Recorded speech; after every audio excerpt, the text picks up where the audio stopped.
Assalamualaikum warahmatullahi wabarakatuh. Selamat siang.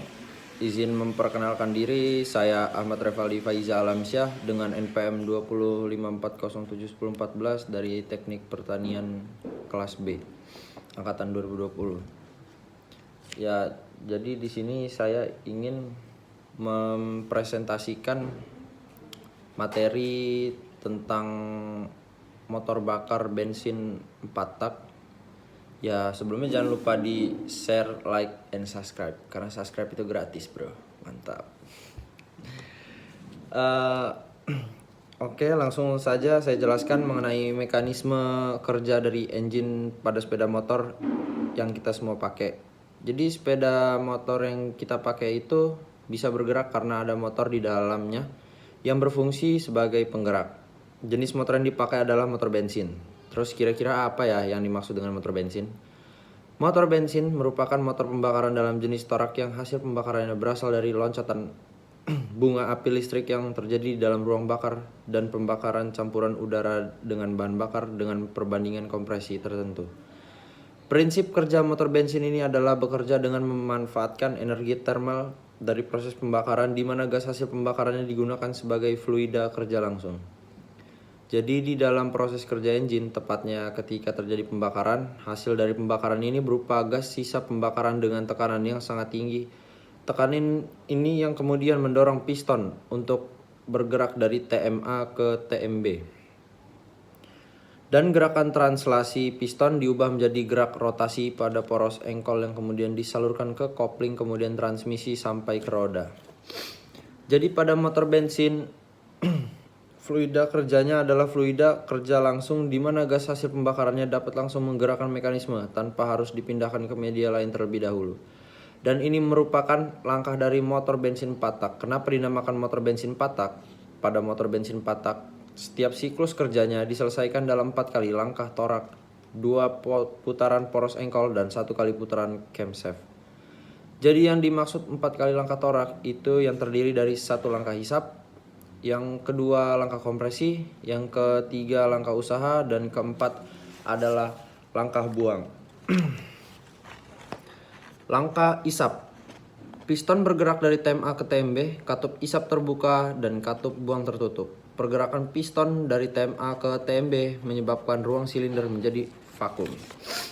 Akibat kevakuman ini, campuran udara dan bahan bakar masuk ke dalam silinder melalui katup isap. Jadi langkah isap ini terjadi jika tekanan di dalam ruang silinder lebih rendah dari tekanan atmosfer.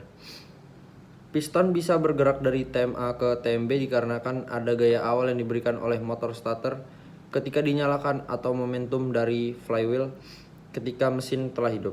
Pada langkah isap, terjadi pembesaran volume sebesar volume langkah atau sebesar volume sisa menjadi volume total. Pada langkah isap, poros engkol berputar setengah putaran. Poros engkol menggerakkan poros cam melalui timing gear dengan perbandingan 2:1. Langkah kedua, langkah kompresi.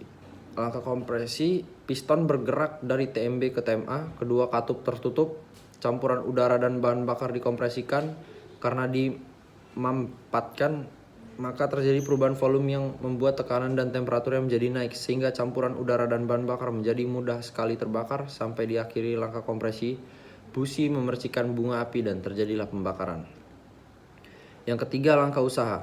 Langkah usaha, piston bergerak dari TMA ke TMB, kedua katup tertutup. Jadi pada saat piston hampir mencapai TMA, campuran udara dan bahan bakar yang telah dikompresikan kemudian dinyalakan dengan percikan bunga api dan busi. Karena hal ini maka terjadilah proses pembakaran. Torak masih bergerak menuju TMA dan pada kondisi tersebut volume ruang bakar menjadi seakan kecil sehingga tekanan dan temperatur di dalam silinder semakin tinggi.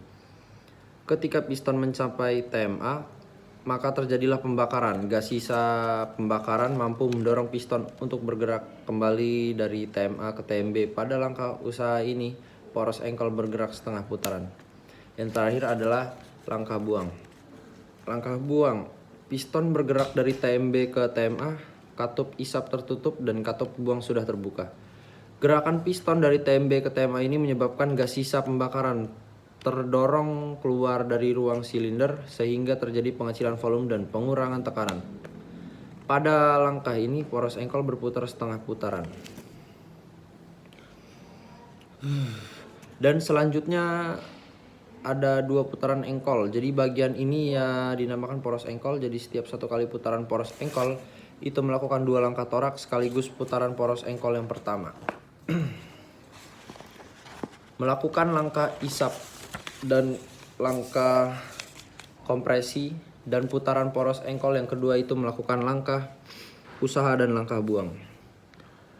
Bagaimana sih bahan bakar bisa menggerakkan kendaraan? Jadi pada langkah isap, fluida atau gas dalam bentuk campuran udara dan bahan bakar masuk ke dalam silinder. Kemudian fluida ini dikompresi sehingga menyebabkan terjadinya perubahan volume dari sebesar volume total sampai pada volume ruang bakar. Ketika dikompresikan, kalau kita lihat secara mikroskopis, maka molekul-molekul pembentuk fluida ini akan bergerak semakin cepat sehingga menciptakan sesuatu yang disebut energi kinetik molekul. Gerakan molekul ini akan mengakibatkan antar molekul saling bergesekan. Gesekan molekul ini yang kemudian akan menimbulkan panas. Jadi ketika dikompresikan, volume, tekanan, dan panas dari fluida akan berubah. Hal ini membuat campuran udara dan bahan bakar akan menjadi mudah terbakar. Kemudian diakhiri langkah kompresi busi, memercikan bunga api untuk memastikan berlangsungnya proses pembakaran. Pada proses pembakaran inilah dihasilkan ledakan, membuat gas panas mengembang, mendesak piston sehingga menghasilkan langkah kerja yang mengubah energi gerak pada lengan torak mesin menjadi gerak rotasi pada poros engkol. Hasil pergerakan torak pada setiap langkah inilah yang dirancang secara mekanik sehingga mobil bisa bergerak. Ya, dan inilah penjelasan tentang motor bensin 4 tak. Semoga ya bisa dimengerti ya, walaupun aneh terdengarnya. Terima kasih. Jangan lupa di like, comment, share, and subscribe. Assalamualaikum warahmatullahi wabarakatuh. Siang.